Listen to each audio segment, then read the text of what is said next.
In this session, we're going to talk about TinkerCAD circuits. And TinkerCAD is a program that originated to do 3D modeling, but they also combined it eventually with some other software into one package.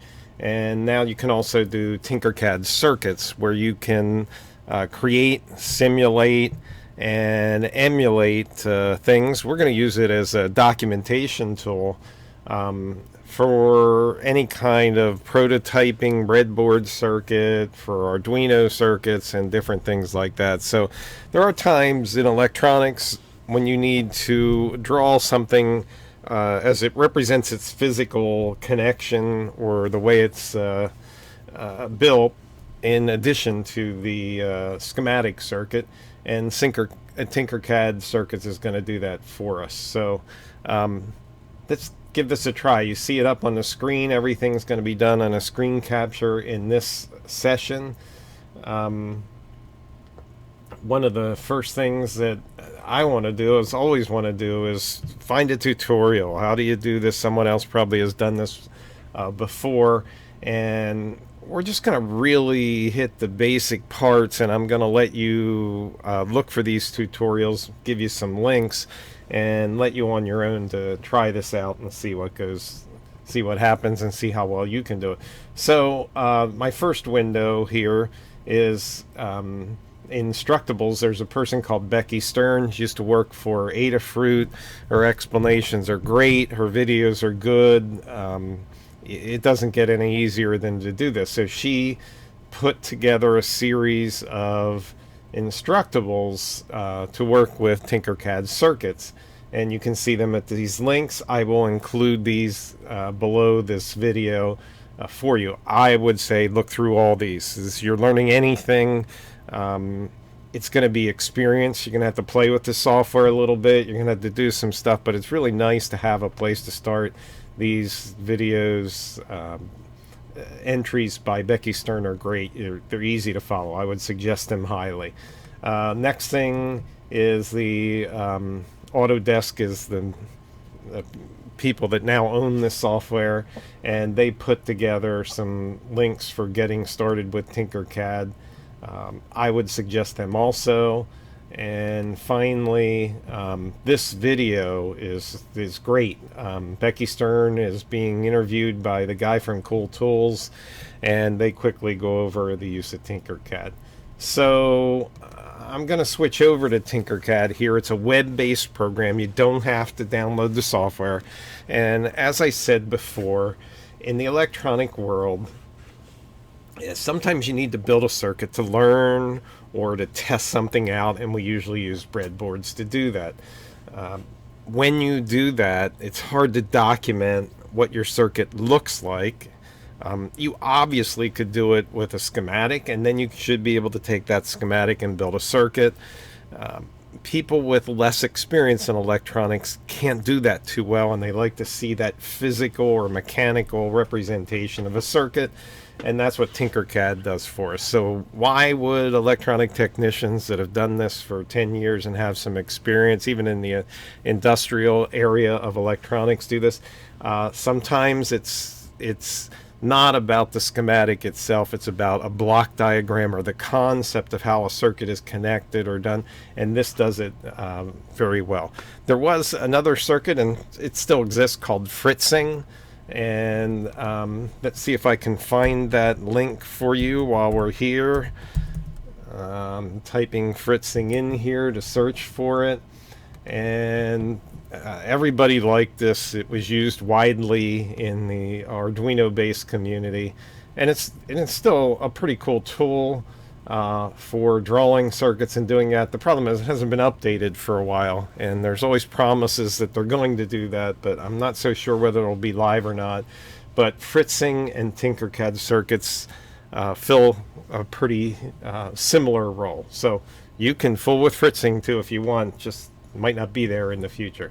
So TinkerCAD is an online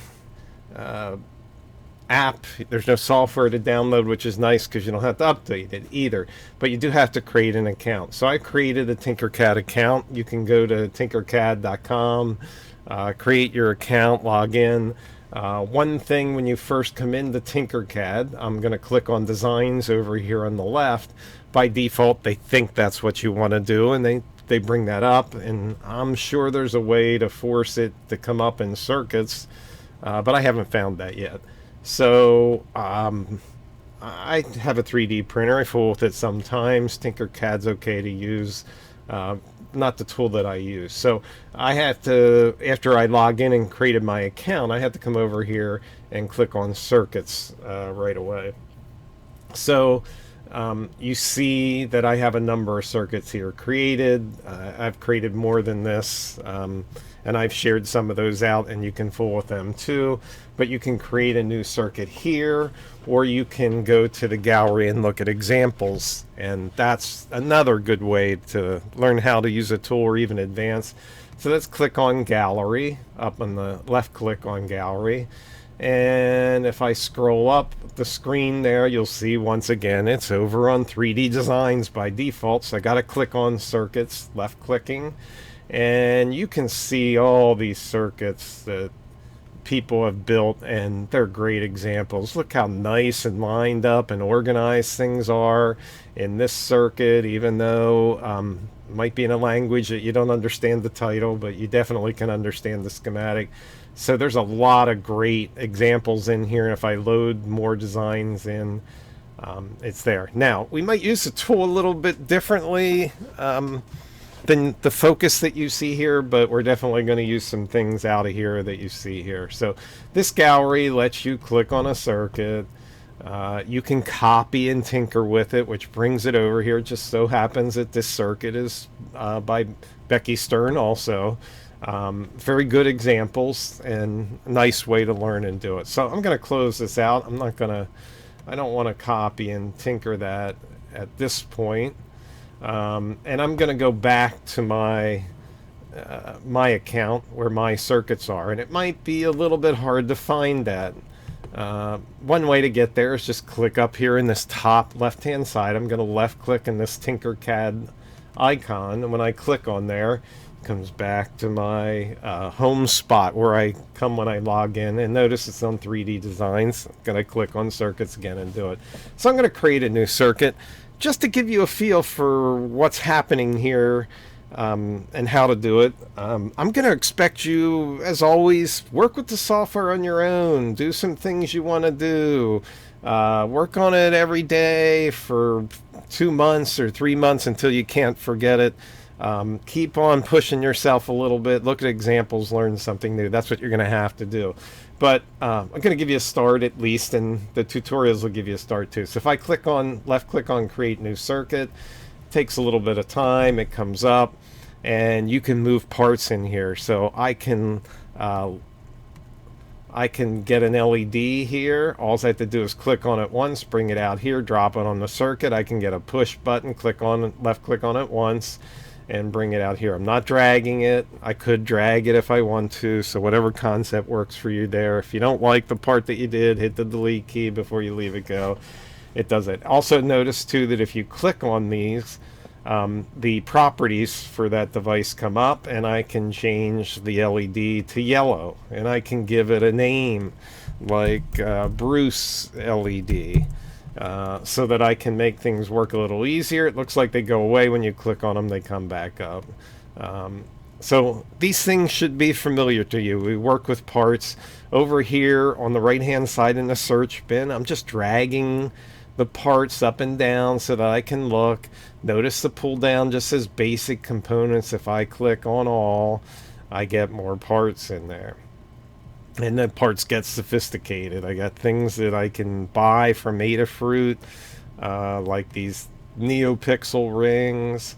I got individual parts that we're learning about. Here's a 9-volt battery, and I can put breadboards and Arduinos and ICs on here, and that's pretty cool. So when I go to connect these things together, let me drag this over, left dragging these parts in a little thing, and to make a connection, you'll notice that this will tell me this is the cathode and this is the anode. So if I just click on here once, a left click, and I come out here and I click there once, and I click here once. Clicking anchors the wire down. Notice that if I move it parallel to horizontal line or parallel to the horizontal axis,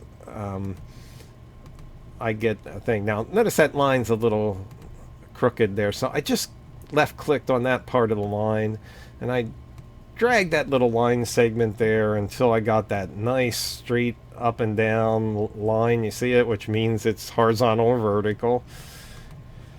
And I click off there and I can draw a wire. And if I want to hook a circuit up, I can draw all kinds of things on here. The problem is when I want to hook two parts up to the same thing, let's get another LED here, or let's get a cap just for something different.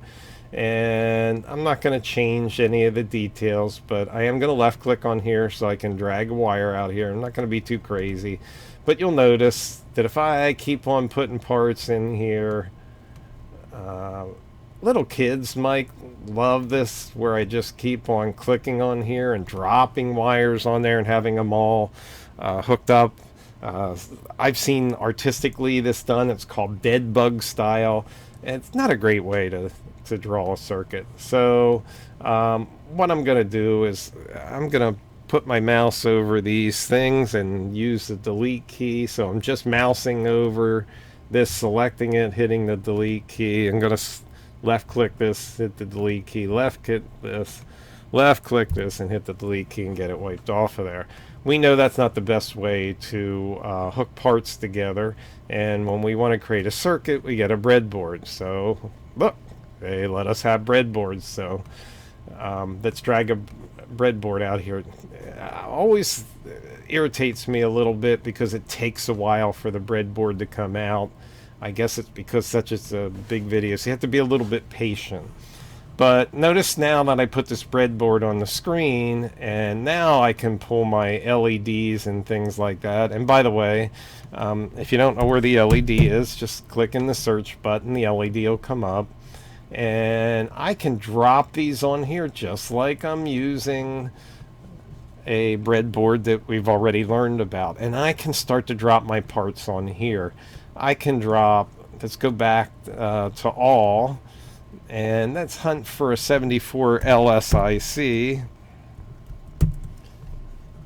Oops, 74 LS, I'm typing in here, and well, 7404, let's hunt for that IC. Now, I'm grabbing that part and dropping it out here. And if any of you have been in my class before and you know me, I go nuts when people are drawing schematics this way, because I don't want you to draw the physical part. You have to learn about the schematic and figure out how to connect the physical diagram and the mechanical drawings with the electrical. This tool was meant for the mechanical diagram. So showing the ICs rather than the gates, it has a very specific purpose. That's why I'm showing you this here. So I dropped this IC on here, and these pins fell right in these holes. They just automatically go in there until you're there. So you can turn around and wire till your heart's content here like you want. You can change the colors of the wires after you put them on. You can do just about anything that you want, very similar to what you do it on the bench, and you can even simulate it. I'm not going to go into that now, but this is what we're interested in you using the tool for. One thing to note, when I had students use this and share it with me and show me how it works, you have to make the files public so that you can share them first. And I have another video that you'll see down below this. Just expand the comments and you'll see that in there. So that's really what I wanted to start to show you, and I want you to get used to these parts and pull them out and draw your circuits and maybe create documentation for your labs. I don't want you to get used to having to have this kind of diagram to put a circuit together. I want you to be able to put a circuit together from a schematic. This definitely has uses for what we do in the electronic class, and probably has uses for what you might do when you go out to some of the jobs that you're going to get. So we'll follow this up with some more details, and as we have problems, ask questions, and we'll add things to it. For now, this saves automatically, by the way. If you want to change the name, you can just go up here and type in here. So all I did was come up here, click on this, and I can give it a name and hit the enter key, and it changes the name, and it automatically saves it for me. If you want to see your files, remember it's a little hard to move back and forth. It's not really apparent. Click on this TinkerCAD logo. When you get back here, make sure you're on circuits, and you can see my burst version 2 circuit is created here. And by the way, to make it public, you just go to properties. I was right clicked on there, or and came to properties, and all you do is make this public, and that makes it shareable. And I think I had to drag this down to save changes, and that's there. So have fun. It's a cool tool. You might not think it's at the professional level, but like I said, it has a niche, a place in the documentation. And also in the future, we're going to use it to work with Arduinos and C programming, teaching C programming or Arduino programming when we get there.